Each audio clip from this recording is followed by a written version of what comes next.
Welcome back to my guest bathroom project. Today we're going to have some noticeable things done. So I want to get three things mainly done, and they're going to be things that you're actually going to see instead of stuff underneath the tile and things that you're not going to see that are hidden in the walls, that kind of stuff. So the three things in order, we're going to patch that hole where the medicine cabinet was. We're going to patch the holes in all the sheetrock, so we're going to prep all of that stuff. Basically, I'm just going to take a utility knife real quick, knock down the edges where this was painted and stuff. So if we were to try to tape over the top of that, there'd be a ridge for sure. So take a utility knife, clean that edge up. Any of this loose paper, cut around it and remove the loose paper so I can have a nice area to put the new mud or topping compound on. Fix some of these little dings from when I was prying the mirror off the wall. We will clean up the caulk and stuff that's behind the sink. Won't have to worry about removing it all because the exact sink is going back the exact same way. You'll be happy to know I did find a new countertop, or new to me countertop for that. So it's going to be similar in that it has a nice surface with a vessel sink, and then we're going to get some pieces cut that'll cover this area behind it. So we just need to make that flat. We don't have to worry about getting all the caulk off the wall and everything. After that is up and we've got some mud on it and it can dry, then we will move to the shower tiles. So that'll be exciting to actually get stuff back in instead of working on that, because this took way longer than I thought it would. I think in the end it'll be worth it. I'll be happy with it. And I didn't have to redo a whole tile, but those of you that do tile for a living will probably go, I would have just redone the whole tile because I would have had it done in a day. I'm like, oh, well, I'm not that fast. So I do things in my own time, and sometimes it takes a while. But anyway, after we get that up and we get it drying, then we're going to work on the floor. So on the floor, you see I made some layout lines. This one here on the left is my original. And then you see I had to adjust it. And the reason for that is I had a real thin piece of tile there. So this is almost a full tile against the tub. And then almost a full tile against this wall. And I'm going to start on this line and move back towards the door, doing basically all the full tiles. So that's kind of the field tile. So everything in here that I don't have to cut. And then after that dries and I can walk on it, then I'll come back through and I can pre-cut everything and lay it out. You can cut it and put it in as you do it, but your mortar, I think, is going to start drying out on you. So I'm going to pre-cut everything, place it, then we can pull it back, throw some mud down, and then get to it really quick. So I like doing that just because if you're trying to do the edges or start at an edge and not a nice clean center spot or where you've lined up, and have a true 90 degree and have your tiles lining up. If you're trying to start in a corner where the cut tile, you can get off pretty quick. So small bathroom, probably not a huge deal, but that's kind of the way I learned doing it. So that's how I'm going to do it. Anyway, let's get started. All right, time for an update. So I cut around a couple of these, and then I just took a knife and scraped the other ones just to get the loose stuff off. Oh, got some more loose stuff, so I have to redo that one. So you can see the little papers bubbling under there. Then you see the white on top of it. I primed it. So the primer should seal it up and not let any moisture through it. So if I can prime it and I see that bubble there, I'm gonna have to fix that and redo it again. But everything else looks pretty good. It's sealed up good, so I'll fix that one real quick. This dries pretty fast, so I'll be putting mud on it today rather than having to wait using some other product. So this works pretty good. So I'll do that one. The other thing, I just had some spare boards kicking around. So 2x4s are awesome because you can push it against the other side of the back side of the wall on the other side. Nail it, screw it. I had some deck screws that I use because my hammer drill is shorter. My actual drill is hitting the wall, so it wasn't working very well. So I used deck screws, and that got them in. Doesn't have to be fancy. It's just to screw a couple screws to for the sheetrock. So let's get that done real quick, and then we put a layer of mud on that, and we'll fix that before we mud it and stuff. But let's do that real quick.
Let's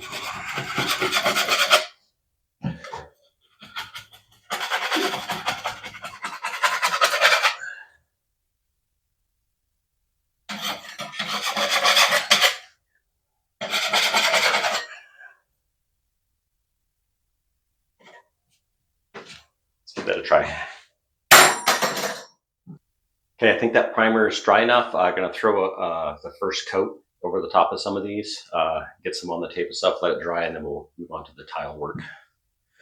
Since it's just a small patch, I bought a 24 by 24 piece of sheetrock instead of a full piece, since I don't have any sheetrock repairs or anything I'm going to do for a while.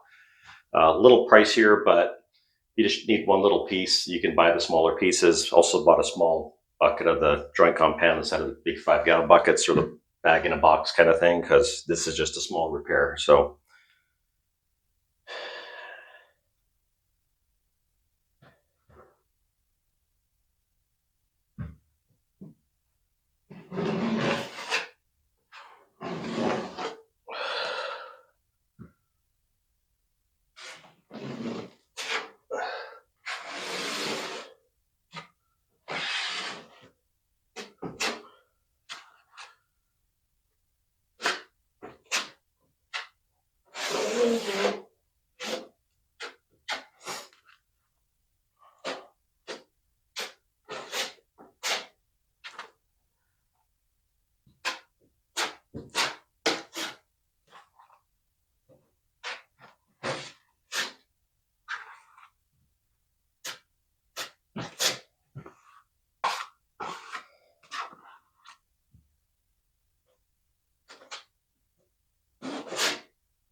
I haven't done this in a while, so it looks horrible, but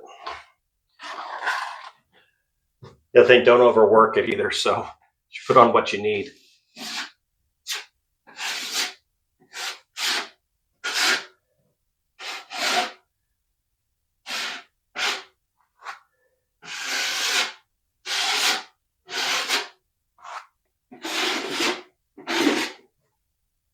That hole's definitely going to take a while to dry.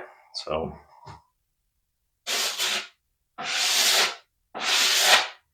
all the other stuff, I think the baseboard's going to cover, cabinet's going to cover.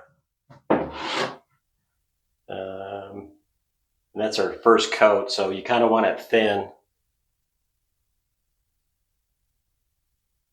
All right, move on the tile.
All right, we're done tiling for today anyway. So let me show you real quick what we got done.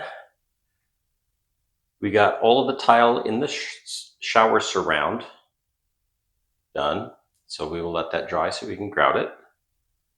And then I said we've got the main field of the floor done. So the stuff by the tub needs to be cut, by the wall needs to be cut. I pretty much made it so you start with a full tile when you step into the room and nearly a full tile on either side. And by the time we get over there, we're under cabinets, under the toilet. There's a lot of cuts and stuff to be done. So I just finished with a straight line here. That's where I started with. I'm just going to back my way out of the bathroom. So while we're waiting for the tile to dry, we got a first skim coat on all the sheetrock holes in the patch job we did, which I have not done in a while. So that was very messy and not very clean to do. So since we've got the tile done and we're drying, so let's move into the workshop and work on the paint for that cabinet. Okay, so I was able to finalize some stuff with colors and the cabinet and all that kind of stuff because I was finally able to track down countertops. So thanks to Charles on Facebook Marketplace, you're awesome. So I think these work really well for me. Here's a piece of it. He's redoing his kitchen, so I got the leftovers from the kitchen. So here's my floor tile. Here's my tile for the shower wall. If you remember, the other tiles in the shower are kind of tan, so we got some tan in there. And I was looking at some different finishes for the cabinet. That's gray, if you can't tell. That was an espresso, but it's kind of reddish brown.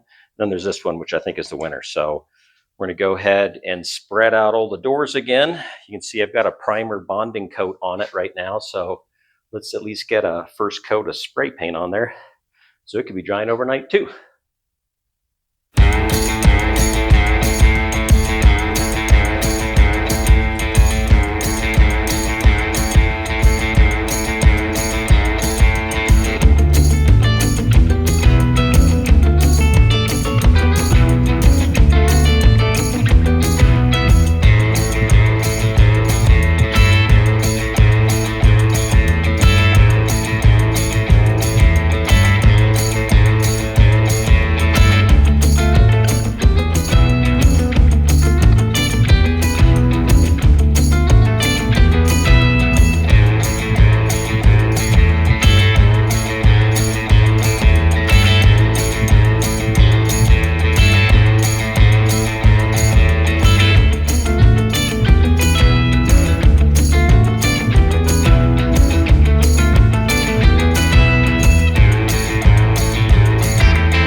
Hey, you just saw me do a time lapse on the spraying of that.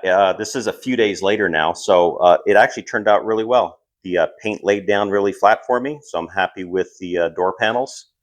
The cabinet frame or carcass turned out really well too, except for I have a trouble spot. So there was some sort of contaminant underneath right there. So I did sand it down and sprayed it again. It came right back. So I don't know what's going on there, but we're going to have to sand that back down again and treat it with something, maybe some denatured alcohol.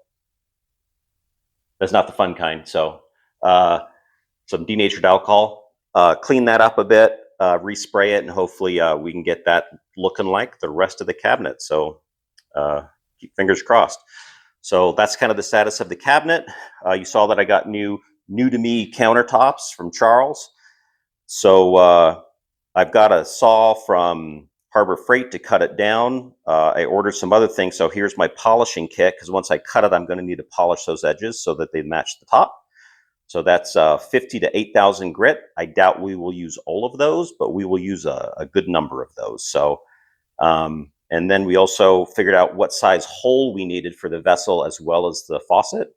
And luckily for me, it's the same size. So that's 1.5 inches, and that's what I'll be cutting into the countertop after I get it cut down to size. So that's kind of the status for now, except for I've been chicken winging it for most of the week at this point. So I tore my bicep muscle doing a different project down in the basement, so unrelated to the bathroom project. So doing something else, very surprised. It just went on me. So uh, there's a lot of questions I have because of that. So I am meeting with a surgeon on Monday. It's Saturday now. So hopefully Monday I'll have some more answers, like prognosis, what they can do for me, is, surgery or not, that kind of stuff. So a lot of things I need to figure out in the short term, and also for the long term. So, but for now, I'd say to be continued on this project, because I'm not sure exactly when I'm going to be able to pick it back up. So you kind of see where we are. We're half tiled, cabinets half done. A lot of things are halfway done. So we're just have to wait and see when we can get all that stuff back together. So um, if you would like, share, script, and subscribe for me, that always helps me out a great deal, especially being a new channel. Uh, and if you would also hit the notification bell. So if you're subscribed and stuff, the notification bell is going to let you know when we pick the series back up, because there might be a bit of a gap between this and then the next video on that. So video wise, I'm assuming there should be some sort of a gap at some point that I haven't figured out yet. So I might have to take it easy for a bit and kind of do some other smaller projects kind of stuff and see what I can do with my offhand. So far, I'm discovered not much. I'm very uncoordinated with that one, so hopefully get better over time. But anyway, like, share, subscribe, hit the notification bell, and I will see you soon, hopefully. Thanks for watching.